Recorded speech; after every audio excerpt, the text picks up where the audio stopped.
De los mayores temas que causa polémica siempre y discusión inclusive entre amigos es la religión, que como muchos dicen no se debe nunca discutir ni de religión ni de política.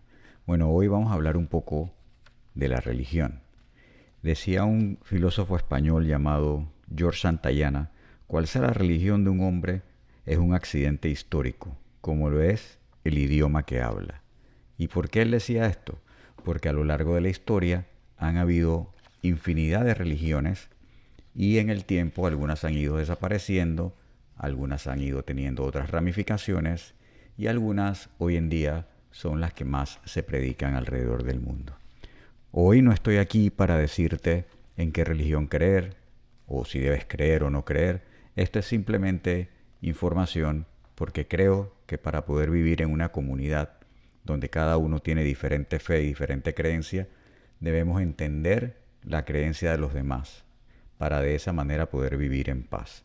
A lo largo del tiempo ha habido muchas religiones y muchos pueblos que han creído en muchas cosas. Están los aztecas y los mayas, están los upas, están los quechuas y los cimaras, está el pueblo dogón, los guarao, los aborígenes australianos, los tiptoquianos, los maoríes, los polinesios, los ainú, los baiga, los sami, en fin, cualquier cantidad de creencias que hoy en día, leyendo los libros de historia, podemos decir que son creencias primitivas porque a lo largo del tiempo no fueron evolucionando.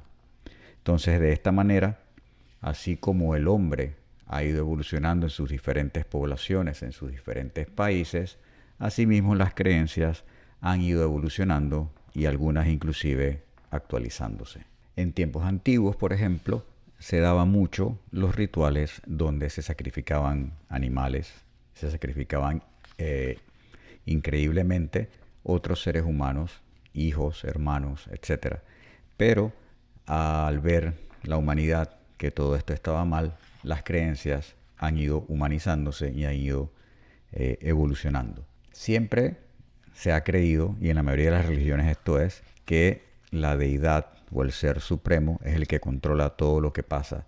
De ahí la petición siempre de que me ayudes con los sembradíos, que me ayudes con la cosecha, que me ayudes a resolver un problema, etcétera, etcétera. Y otros simplemente se les rinde respeto, se les rinde adoración y no se les pide más. Están convencidos aquellos de ciertas fe de que esa deidad es la que controla el destino de todos. Pero hay algo que llama poderosamente la atención, vamos a decir que en todas. Todas creen en la vida después de la muerte, sea de diferentes maneras, ya sea que vas al cielo, que vas a estar en un paraíso, que vas a heredar el paraíso, que vas a heredar un montón de cosas, que vas a estar con tus seres queridos que ya se fueron, etcétera, etcétera, etcétera. Eso va a depender de las religiones y de la creencia de cada una.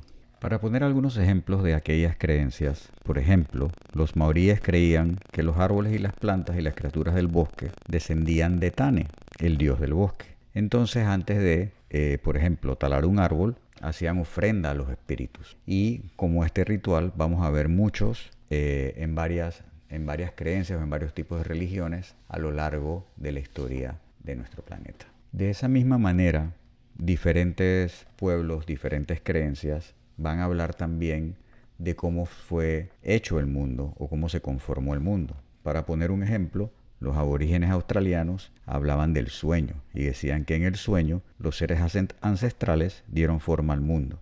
Después fueron ellos los que infundieron su poder espiritual en la tierra y por ese poder la tierra está viva. El poder del sueño es eterno y omnipresente y se puede acceder a ese poder y entrar en el eterno ahora. Por ejemplo, los indios quechua hablan de que heredamos la tierra de nuestros ancestros. Los espíritus de los ancestros son los enclaustrados en la tierra y estos ancestros y la tierra deben ser alimentados con sangre y grasa.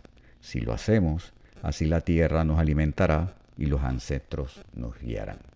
El último ejemplo que voy a poner es el de los aztecas y los mayas y alguno que otro pueblo mesoamericano que decían que para crearnos los dioses derramaron su sangre, para crear el sol los dioses sacrificaron sus corazones y que sin sangre y sin sol no puede haber vida. De esa manera debemos a los dioses un tributo de sangre. Los dioses reclaman sangre. Si se la damos, no permitirán que este mundo sea destruido. Estos ejemplos los traigo a colación para que entendamos cómo las creencias y religiones han ido evolucionando y hoy en día estos ejemplos que acabo de poner no son practicados y no son utilizados en nuestro mundo. Otro de los puntos que siempre se conversa en las diferentes religiones es la batalla entre el bien y el mal. Puedo poner un ejemplo de los creyentes zoroastrianos. Por ejemplo, ellos decían que el Creador es absolutamente bueno. Sin embargo, en el mundo se aprecia el bien y el mal. El mal no puede proceder del bien. Por lo tanto, debe existir un ser absolutamente malo, opuesto al Creador. Debemos elegir el bien para ayudar al Creador en su lucha contra el malvado. Voy a terminar este primer video hablando de Confucio y en su creencia, donde se hablaba de que el cielo es la fuente del orden moral. El orden es mantenido por la bondad. La bondad es una cualidad que puede ser aprendida, por tanto, todo el mundo puede ser bueno. La virtud no viene dada del cielo. Así que en los próximos capítulos lo que voy a hacer es simplemente hablar de creencia por creencia, religión por religión, para que entendamos de esa manera la creencia de nuestros hermanos alrededor del mundo. Saludos.